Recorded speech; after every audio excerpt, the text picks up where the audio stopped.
What is up? So, today is October 19th, Saturday. It's 10 p.m. Obviously, I haven't put up a video in quite a while. Maybe like end of July, August, I don't remember. But we just had a really busy end of the summer, and the Firebird has had problems with its transmission. Ever since I put it together, and I boiled it down to what I think is the incorrect 2/4 band clearance. So I think right now the band is burnt out of it, and I've got a new one to put in it, and a TCI constant pressure valve body. So we're gonna go ahead and get it out of the car. Right now we got the car in the garage, setting down. We're going to get the jack stands underneath it and get to work on pulling the transmission out. First, we're going to drain the fluid. Probably going to look pretty dark because I'm assuming there's going to be band material in it. But that's what we're going to get started with tonight. Again, I just haven't had the time that it is going to take me to get this transmission out and tore into it and fix it all up the way it needs to be done and back together. And yeah, I just haven't had the time this summer, and haven't really had any extra cash to put at it either. So, you know, I've really been wanting to put more video content out, but obviously if the car isn't driving, you can't just get in it and go make content. I really wanted to take it to some races this summer, do stuff like that, but obviously if it's not shifting good, then you can't make content with it. And if you don't have time to wrench on it, you can't make content with it that way either. So that's really why I haven't had any videos to put up. But hopefully we'll have at least one or two a month. I would hope it'd be more than that, but we'll see. We'll see what happens. Love to get this thing fixed. I really don't think we're going to have any time or extra money to take it racing anywhere the rest of this year. There are a couple races down in like Kentucky and Ohio that I would have loved to been able to make it to, but that's just not going to pan out this year, most likely. If something else changes, obviously there'll be videos on that, and that'll be really cool, but I don't think it's going to happen this year. So hopefully next year we will have this thing together properly, and we'll be able to make, you know, comparison polls on the Mexico streets. We'll get it all dialed in NA, and then switched over to E85 and get it dialed in E85, and then get the nitrous going and see how much that picks up. So hopefully that'll be all next spring, and I won't have a whole lot to do on it during the winter, so we'll probably dry up on content again, you know, come winter. But anyway, just gonna go ahead and start making this video, and I don't know, maybe we'll stretch it into a couple. I don't know, we'll see what happens. But I'm gonna start. The starting clips after this are going to be something that I filmed a while back when I had this thing going. I don't remember exactly the date. I'll say it in the beginning clip next.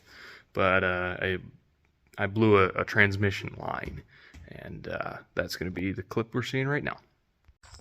Welcome back. It is Saturday, August 17th, I believe. Been working on the Firebird transmission shifting issue. I think I got it licked. I do have a new issue now, but so I was out test driving. Okay, so what it was, I believe, was that the servo pin for the 2/4 band was too short, so I bought a fits-all extender. Fits-all makes a kit that you put on there, and it extends the servo pin. And I put that in there, and it seems to be working well. It's got 4th and 2nd from the shift now, so that's good. All right, so here we are in the Escalade. Got the Firebird in. There it is back there. So, I haven't filmed it yet, but I'm going to insert a clip between the introduction and now, showing you exactly what happened. But I was out test driving it, and it blew a transmission line. Not at a connection, but right in the center.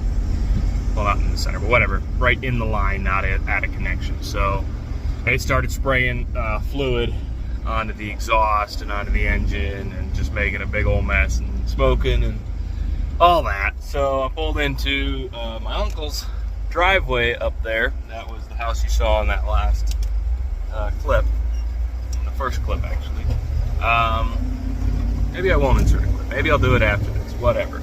Anyway, so I pulled in down there and I checked it out and figured out what was wrong with it and got a ride back home. It's only about 5 miles or so back to home.